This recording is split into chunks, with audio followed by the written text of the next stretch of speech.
I've never lived like this, and I never want anybody else to live like this. Broken windows, sewage leaks. We're investigating code violations at a Pueblo apartment complex that's leaving several families without a home. Record-breaking warmth around here today, but don't get too used to it. I'm timing out a cold front moving in. What to expect coming up in your First Alert 5 forecast. And it's election day. We're live, keeping an eye on voter turnout and the big races that could have a big impact across southern Colorado. Now, News 5 investigates at 5. New at 5, a student caught with a gun on the campus of Fountain Fort Carson High School. The district tells us school administrators got the tip this morning. The school resource officer confronted the student and removed him from school. The district says they won't release any more information. And happening right now, more than a dozen Puebloans looking for a place to live tonight after code enforcement condemned their apartments. Tonight, the building owner faces more than 100 violations that put tenants' health and safety at risk. Good evening, everyone, and thanks for joining us. I'm Rob Quirk. And I'm Lisa Leiden. We've been following this story for you all day. People who live in 6 apartments in the complex on West 14th Street in Pueblo must be out by tomorrow evening. News 5's Jesse Mitchell is there live tonight, along with many of the tenants who are in the process of moving out. So where are they going to go, Jesse? Many of the tenants still don't know. City code enforcers came here to condemn these apartments yesterday, giving them until Wednesday at 5 to gather their things. But one man says he'd rather be homeless than live in these conditions. Some of the tenants showed me what it looks like inside their apartments. I saw broken water heaters, sinks with no faucets, and lots of busted out windows, not to mention a vast infestation of insects in all of them. The tenants tell me they've each complained extensively about the health hazards, but haven't seen any results. And almost all of them ended up in this complex through what they call desperate situations. We're on limited income, Social Security. It's hard to come up with first month and last month for somewhere to go. We can't even find a hotel for under $700. And we have till tomorrow at 5 p.m. to find something, or we are both homeless. The landlady and owner, Darla Ewing, has had run-ins with code enforcement at another of her complexes in the past. Now she faces up to a year in jail and up to $1,000 in fines for each of the 108 code violations. But she tells me she's just out to help people who have nowhere else to turn. Hear what she says about the apartment condemnations coming up at 6. Live in Pueblo, Jesse Mitchell, News 5 Investigates. Jesse, thank you. Let's talk about our weather now. Live look outside from our News 5 studios in Pueblo. Some wind brought those warm temperatures that broke a 105-year record in the Steel City. Somebody's keeping track. It's lead forecaster Mike Daniels. He joins us now. What are you tracking right now, Mike? Big time changes on the way. Strong storm system off to the west of us. Now tomorrow, your next weather maker is that storm. It's still sitting right over the Rockies tomorrow. We'll pick up a downslope flow around here, so it's going to be windy again tomorrow. Winds gusting up to 35 miles per hour. That'll make it a warm day once again tomorrow. But then as that system pushes across our area, much colder air comes in on Thursday. Snow will be flying over the mountains tomorrow. The prime target, the Lagaritas and San Juans, up to 20 inches of wind-driven snow. Allow yourself a lot of extra time if you have to roll over the Rockies during the day tomorrow. Still have that red flag warning for our area until 6 o'clock this evening. Be very careful with anything that could possibly start a fire. 8 o'clock tonight, still really mild around here for November. Sunshine tomorrow morning, windy and warm tomorrow at noon, and much colder with rain and snow showers on Thursday. A lot of important information coming up.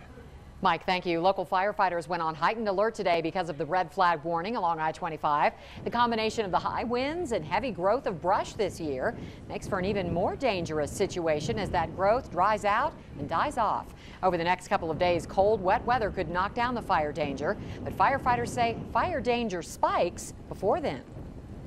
The storm front coming in, it's going to create those gusty winds and create movement for fire that could be quicker than normal. And they remind us all to know the burn rules where we live. For example, in Colorado Springs, it's illegal to burn the leaves that you rake up from your yard. We've got new information for you tonight about one of the victims shot and killed during Saturday's shooting spree in the Springs. We've learned the man gunned down on his bicycle. 35-year-old Andrew Allen Myers was a veteran. The Department of Defense tells News 5 Myers, a decorated Iraq War vet, serving 3 tours last stationed at Fort Carson. His ex-wife Tina Myers says he was a caring father to their 2 children and that police told her it was a random shooting.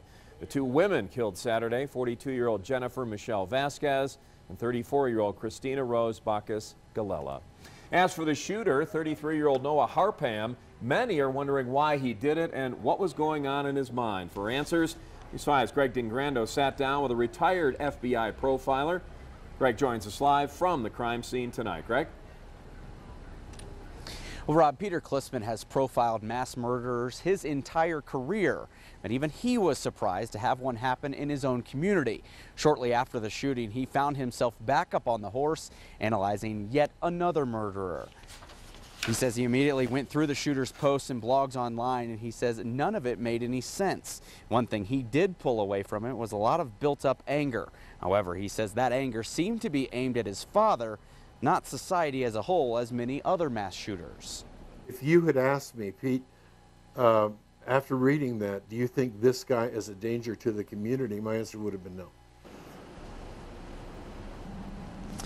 But on Saturday morning, Harpham clearly was, and it has a lot of people throwing out the term crazy. It's something Klissman doesn't agree with at all. We'll have more on why he thinks that coming up at 6 o'clock. Reporting live tonight in Colorado Springs, I'm Greg DiGrando, News 5. Greg, thank you. Following up for you tonight on the man who set off an explosion near the NAACP office in Colorado Springs. Today, he was sentenced to 5 years in federal prison. Thaddeus Murphy pleaded guilty in August to arson. In his agreement with prosecutors, he says he didn't target the NAACP. You may remember the explosion happened back in January near the organization's offices. Murphy told investigators he had money problems and was actually targeting his accountant. Also tonight, the Air Force Academy cadet accused of using and distributing illegal drugs on a military base is facing a court-martial. Fellow cadets say that Cadet 3rd Class Nathaniel Penalosa provided them with black market drugs. Penalosa allegedly bought the drugs on the internet and resold them. Stick with News 5 for updates on this story. And developing tonight, El Paso County commissioners and sheriff's deputies want to measure low-frequency sound emission at the new wind farm just outside Calhan. Since the turbines became operational, a number of people living near the wind farm have complained that the sound is making them sick. The sheriff's office investigates noise complaints, but the trouble is they don't have the equipment to do it. The sheriff's office is in coordination with the company that operates the wind farm to find out how we can get that equipment into El Paso County and do an independent study to determine whether or not we do have infrasound impacting residents in the area. Commissioner Lathan said she hopes that the study will take place soon. It's unclear yet whether the county or the wind farm company will actually pay for that testing. Well, time is running out to get your ballots in this election day. The polls close in less than 2 hours. There's still time to drop off the ballots, but that's the only way your vote will be counted. It's far too late to try and mail it in. News 5's Zach Thaxton live at the Clerk and Recorder's office on Garden of the Gods Road, just one of the ballot drop-off sites. So how's the traffic at this hour? Well, now with people getting off work, we're seeing a big line of voters dropping off their ballots here at the Citizens Service Center on Garden of the Gods Road. Just new numbers just in, that is. 38% voter turnout as of a few minutes ago. That's up from 30% as of this morning, which was a bit of a disappointing turnout so far, but they say a huge number can come in these last couple hours. Now, there are 13 drop-off locations spread out across El Paso County. They're open until 7 o'clock tonight. The Clerk and Recorder says they've also opened up 3 new voter service and polling centers in Monument, Manitou Springs, and Fountain. That way, there's more accessibility for voters. Now, we are tracking several key issues tonight. Key among them, issue 2C in Colorado Springs. That's the sales tax increase to raise $250 million over the next 5 years to fix crumbling roads. Pueblo County voters will decide whether to boost sales taxes to build a new jail and potentially give pay raises for the sheriff's office staff. Also in Pueblo County, 2 measures related to marijuana sales and excise taxes, and a big vote in city limits on whether to extend the half-cent sales tax to promote job creation. In Canyon City, you're deciding whether to raise sales taxes to fix roads as well. You're also electing a new mayor to replace Tony Greer.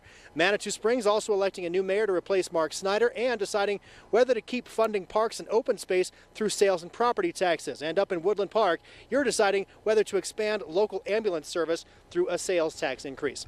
Of course, we're also tracking that statewide ballot measure, BB, which would refund revenues from retail pot sales or let the state keep that money to fund school construction and educational programs regarding marijuana.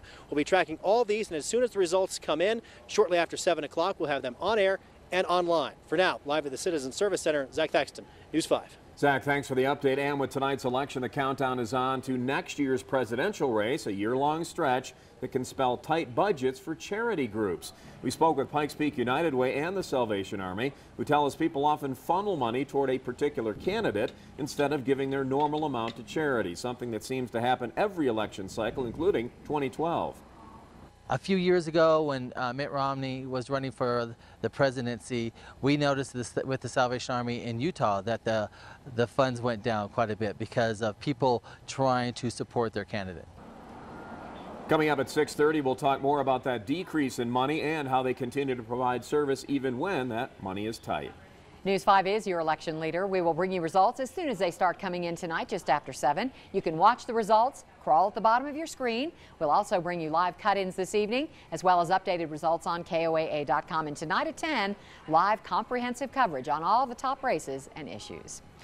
Screen teens. We're looking at how much time teenagers spend on their phones. Coming up in tonight's Your Healthy Family. And stuck in water. We've got new video of this scary train ride for passengers in Oregon. But first, let's check back in with Mike. Big time cooling trend on the way. By Thursday, our afternoon highs 25 degrees colder than today. A lot of important information for you next right here on News 5 at 5.